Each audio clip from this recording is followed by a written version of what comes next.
informasikan, saudara, 2 orang warga harus dilarikan ke Rumah Sakit Umum Daerah Dadi, Makassar, Sulawesi Selatan karena menjadi korban robohnya tenda vaksinasi COVID-19 yang digelar Polda Sulsel Kamis kemarin.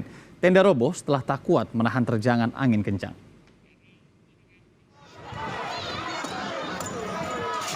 Kepala Biro Operasi Polda Sulawesi Selatan, Kombes Adeni Muhandeng Pabali yang sedang memantau jalannya vaksinasi COVID-19 di Lego, Makassar, Sulawesi Selatan, langsung menyelamatkan seorang perempuan di dekatnya yang terluka akibat tertimpa tiang penyangga tenda vaksinasi COVID-19. Korban yang terluka di bagian kepala langsung mendapatkan pertolongan dari petugas gabungan dan tenaga kesehatan yang sedang bertugas di lokasi vaksinasi. Kepanikan melanda sejumlah warga di kawasan wisata kuliner ini saat salah satu tenda vaksinasi roboh karena tak kuat menahan terjangan angin kencang dan melukai 2 orang warga yang berada di sekitar lokasi. Tenda terkena hentaman angin kencang hingga terangkat dan jatuh mengenai peserta vaksinasi.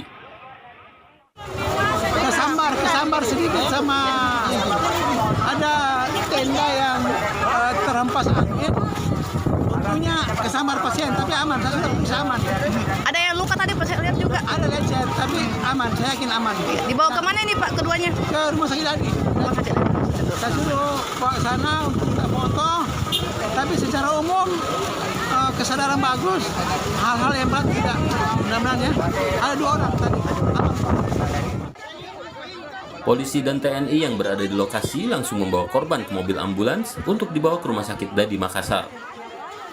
Untuk keamanan peserta dan vaksinator, pelaksanaan vaksinasi COVID-19 yang digelar Polda Sulawesi Selatan ini langsung dihentikan sementara dan akan dipindahkan ke lokasi yang lebih aman.